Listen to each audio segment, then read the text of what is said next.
My ethical theory is the rights approach, or deontology.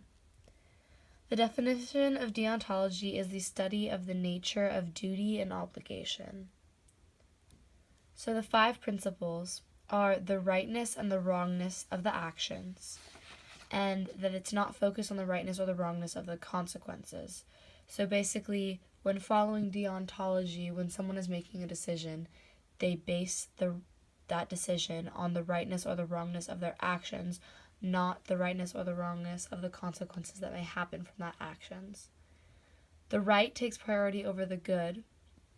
So basically, whatever is correct and best for everything is the choice that they should make, even if it might not be a good choice. For obligation or duty-based ethics, so not very emotionally tied, and that what is right has to be done and what their duty is should be done, and that should be the action taken.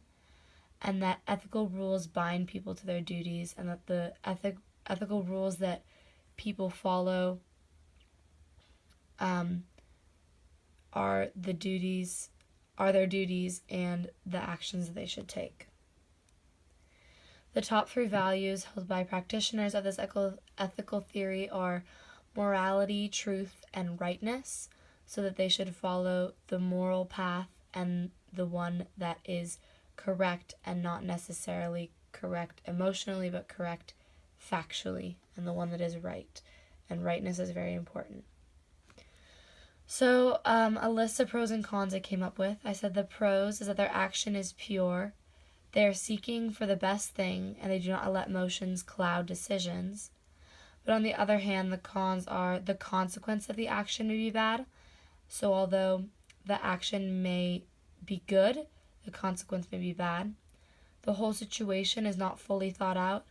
Normally when I think of a dilemma, I think of the action and what that will lead to, what the consequence will be, and with deontology, the whole situation isn't fully thought out.